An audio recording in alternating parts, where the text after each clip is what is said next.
屏幕前的观众朋友们，大家好，欢迎继续回到我的视频，我是马木森。本期视频呢，给大家带来一款特别的产品，就是一款小比例的拼装的不可变形的擎天柱，它的名字呢叫做 OP Warrior， 是 PPL 这个公司呢推出的第一款产品。整个擎天柱呢，它是需要自己来拼装，但是它有个好处呢，就像小号手一样，它是无需涂装、无需道具、无需胶水，是一个免胶、免剪子的拼装擎天柱。一起来看看它的板件吧。其实板件数量并不多啊，一共就只有6个大片，然后还有几个小片，而且基本上每一块板件上面呢，它都做了这种亚光的处理。当然你可以看到一些水纹啊，成型的塑料色呢，确实是很难避免到水纹的。然后呢，包括它的这个白色零件上面呢，甚至是有一些这种预涂装的。蓝色的零件部分摸上去呢，手感也很舒服，没有找到这种缩胶的情况。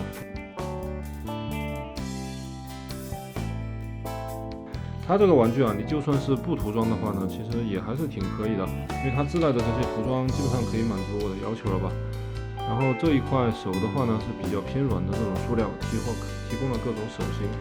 整个支架地台呢还是比较漂亮，而且可以看到呢，它整个的系列呢可以一直延长下去啊，应该是会有一个很长的产品线规划的。说明书这一块的话呢，其实步骤也比较详细，而且它这个说明书是彩页的，所以说你拼装的时候呢，基本上不需要去对那个板件的 ABCD 啊，直接根据这个颜色你就知道该找哪一块上面的东西了。步骤应该来说还是挺简单的，我们一起来看看它的拼装效果吧。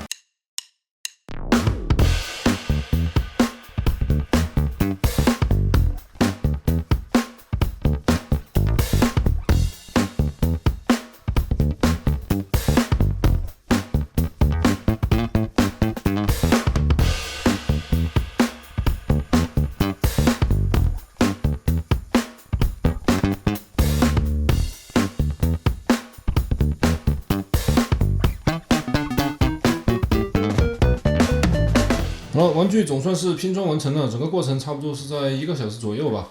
其实如果说你不像我这样边拍边来拼装的话呢，其实它的速度应该会更快。整个的这个板件本来也不多呀，拼装的过程呢还是很舒服，也不需要使用到大理金刚指。给我的第一感觉的话呢，首先它的零件的边缘呢，它虽然看起来确实是很方，但是它整个零件的边缘这些手感摸起来的话就非常的圆润，就很舒服。拿在手里的话，这个一体性啊。这个一体性还是非常的好的。作为一个拼装的玩具啊，你甚至可以随便让它什么角度这样摔下来都问题不大，因为呢它整个的这个拼装的紧实度啊是非常的好的。然后呢，整个在身上呢你也很难看到它的一些就拼接处，由于它宣传的是一个免拼的啊，你如果说用手自己把这个零件的水口给它撕下来的话呢，它就会身上有一些小点点的地方，比如说这个头顶啊，还有一些地方呢它会有一些白色的，看起来不好看。建议呢大家如果说有条件的朋友呢，还是把这个东西可以重涂一下。配件就非常的简单了，替换手的各种手型呢，已经在短片里面展示了，这里就不说了。反正除了手上的拳头之外呢，一共还有5个手掌，3个特效键。特效键的安插的话呢，可以在枪上面安插1个，同时枪呢也需要这种对应的替换手来进行到搭配。另外就是这个飞行背包，飞行背包的话也是有这种特效键，它的细节摸起来的话也同样不错。通过这2面的插槽呢，结合在它的身体上。好，这个飞行背包呢就安装完成了。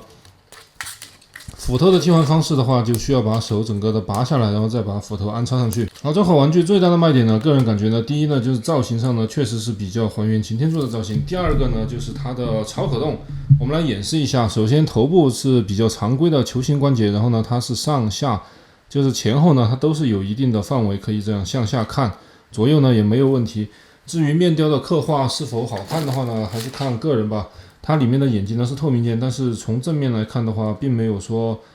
看到这个眼睛还是有点发黑啊。然后胸前的这2个盖板呢是可以打开的，直接就这样打开。打开之后的话呢，挑起前面的挡板，可以看到中间的领导模块，旁边呢这种细节的刻画呢也是挺不错。好，在手臂肩膀的位置呢，这里是有一个外拉的关节，然后同时呢可以向上，然后呢也可以这样旋转。在拉出来的时候呢，它这里的2头肌也是可以旋转。手肘的部分呢是这样一个双段的关节，所以手肘的话可以达到180度的弯折。手腕的替换手这里就不说了，也是一个球形关节。腰部的设计的话很不错，它首先呢腰部里面的这种球冠呢左右这样是可以动的，然后呢前后是也有一定的范围，而且你前面范围在动的时候呢，这里呢还是可以把这个空洞填补住，所以说整个造型呢你在完成它的可动的时候呢，各个地方呢都比较有完整性，然后下方呢也是一个球杆，反正腰部的灵活性还可以。裙甲的部分就比较常规，就这样挑起来就可以了。这里的前面可不知道是安装问题还是什么问题，这里是稍微有点松。上抬腿，向后抬腿呢也是可以的，然后呢左右也可以抬。刚刚大家可能有注意到两条腿的站立的这个长短可能不一样，其实呢不是不一样啊，是因为它里面这个关节呢，它还是可以这样向上向下拉的这种关节，所以说呢就会给你一种错觉，它两条腿不一样，大家自己调整这个胯部的关节呢，站立起来的话就很舒服了。脚的膝盖位置呢，这里是涉及到了一个联动。首先呢，我们在把膝盖这样拉的时候呢，它整个1、2这里呢是有2段关节，并且呢拉出来之后啊，这里是不会有空洞的，里面是有细节的刻画。所以说我一再强调啊，大家有机会涂一下的话呢，很多这种机械细节是可以做出来的，而且关节呢还比较紧实，阻尼感很舒服。好，这里的这个油桶的位置就是假的，然后左右接地，脚掌的左右接地是有的，它里面也是多段的关节。接地出来之后呢，前脚掌还可以这样向前向后，这里是有一个球形关节，然后内部呢是这种双段关节，可以把腿弄出来。这款玩具呢，就是唯一的遗憾呢，它不是一个可变形的擎天柱，因为现在这个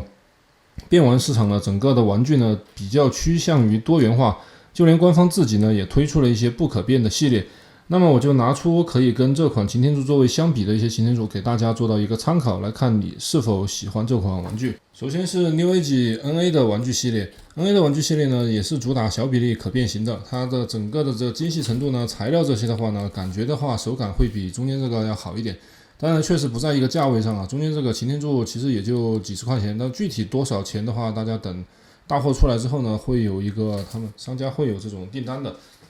你可以看到这个比例的话，明显是会比 NA 要稍微偏大一点，它们站在一起的话会稍微有点难。好，拿出这个小小的飞过山的载具呢，放在旁边，大概是这样一个感觉。接下来呢是官方的核心级，还有赛博智的加强级。因为这款玩具它的身高呢，我们来测量一下。其实呢，我们把按到0的位置到头的顶的位置的时候呢，差不多啊。我看把0放在这里的话呢，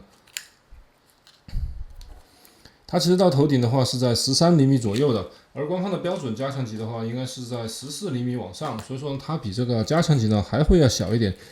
身高来说的话，其实可以把它想成是一个勇士级，然后呢，跟核心级或者说是传奇级的小比例比较的话呢，大概是这种感觉。它这个比例的话呢，是在它两者中间的。接下来是之前小号手的，同样是拼装的不可变形的大黄蜂，跟它站在一起的话就稍微和谐一点了。可以预见到呢，这套玩具它的这个系列线的主打呢，其实也真的是跟小号手应该是在同一个比例上。所以喜欢小号手的朋友，并且又喜欢这种机翼造型的话呢，就可以考虑。好，接下来是现在比较流行的经典比例，也就是我们所说的地出或者说是王国这些比例的3部曲嘛的玩具，跟它们首先跟加强级的放在一起的话，可以发现它比加强级真的是矮很多呀。然后跟这个航行加级摆在一起，这个差距就更大了。当然了，它比较标榜的还是超可动。再来是跟 G1 的擎天柱摆在一起，是这种感觉。G1 的这个大哥啊，真的很经典，我非常喜欢这款玩具。当然呢，最适合跟这款玩具所比较的呢，就是以下2款产品。左边呢是官方自己推出的 LED 系列的可动不可变擎天柱，而右边呢是大师级 MP44 擎天柱。他们几个的造型呢，其实不得不说啊，这款玩具呢，它造型很大程度上呢是借用了 MP44 的造型。当然了，由于它不可变形呢，所以说它整个在背包啊，或者说是一些线条的处理上呢，会显得更加的干净。但是呢，可动性个人感觉呢是跟 MP44 当然是有差距的。只不过 MP44 它既能变形，可动又高，而且又这么好看，它肯定是很贵的嘛。而至于跟 LED 这款相比的话呢，其实它2款呢是比较相当于是直接进行到竞争的。很多朋友可能会在这2款当中呢进行到2选1。我个人感觉的话呢，首先 LED 呢它是制成比例的，然后呢整个这个造型啊，它的这个圆润程度啊的把控上面呢，我感觉呢是会比这个小的拼装来做的要好一点。但是大家也看到了 LED 的这款，它首先表面上的这个发色啊，看起来真的是有点怪怪的，它红色不知道为什么偏浅，然后蓝色呢又感觉有点发灰，可能是我放在有灰的地方没有保存的太好吧。然后背面的这些造型的话，其实也做得很好。当然，他们的很多这些细节刻线上面可以看得出是有出入，因为之前在拼装的时候呢，我会怀疑呢这款是不是直接就把这个 LED 缩小啊？但是从细节上面看出的话，它们是不相干的模具，并不存在 KO 这种说法。至于 LED 的玩法上面，因为本身也没给大家介绍过嘛，就稍微说一下了。LED 的这个领导模块呢，同样是也是存在的。然后呢，它也有很多丰富的配件，差不多就这个配置吧，但是没有特效件和喷漆背包。至于在可动方面的话，它的这个腰部呢是直接是就你反正你不能摇，就只能这样旋转。但是这个头部的神韵的话，我感觉就会好很多了，看起来很舒服，而且头零件是软胶的。这个的头的话呢，这个擎天柱的头啊，给我的感觉有点像，反正它这个线条啊，看起来稍微要嫩一点，就是稍微要憨到一点。然后这个擎天柱看起来就比较还原。然后它的手臂呢只有90度，然后左右当然是可以旋转哈，抬腿就只能到这个范围，然后往后踢的话很限制。膝盖的话呢是可以接近180度的，但是你这个腰和胯这里锁定住了这个腿这么大的范围，也没有太多的作用，左右依然是可以接地的。所以这个 RED 的话，真的是如果说你，因为它还有一个好处呢，就是身上用到了大量的这种有点像那种软胶啊，或者说是那种树脂的感觉吧，说它的这个耐玩程度啊，甚至比这个小的拼装还高，比较适合小孩子或者说是大家觉得这个比例来收藏。但是这两款产品呢，你无论是跟经典还是跟 G1摆在一起的话呢，其实都不是在一个产品线里面的，所以说它们本身就是一条自成比例的这种产品线。只有说呢，大家如果说是想要开启这种小比例超可动，你就想有一个擎天柱这个人形拿在手上玩啊，它这个真的是很适合把玩的，它的一体性是相当的好，关节也很舒服，加上它的这个可动呢，还是有一些它自己的想法的。最开始呢，我甚至就不知道它腰部可以这么做啊，虽然腰部没有想象中来的范围那么大，但是它的这个就整个身体的这个完整性呢是保留下来的。所以说这款玩具如果说售价不是太离谱的情况下，因为之前我听到消息呢，应该是在至少是在100块钱以下，而且还不是说那种99那种100块钱以下，就是几十块钱那种感觉。说这个来说的话，至少它这个在没图的情况下，其实也是一个比较好的超可动擎天柱，只不过呢，就是跟现在这些流行的小比例相配不是很好。如果说厂家可以在后面呢，就是快速推出一些，比如说后面经典的G1产品，比如声波呀、红蜘蛛啊、什么大黄蜂啊、威震天呐，还有甚至到一些 BW 的话呢，其实这个系列还是可以值得期待的。至少呢，你从它的这个选材，还有它的这个整个的造型把控程度、可动的一些关节设计，还有整个零件的松紧度，可以看得出来呢。这可能也不是说一个完全的纯的新的厂家，应该是有做过一些比较不错的拼装玩具之后，然后才来转战这个擎天柱的，所以说它的第一款产品呢，完成度也是挺高的。好了，本期视频呢就简单介绍这里，感谢大家观看，我们下期视频再见，拜拜。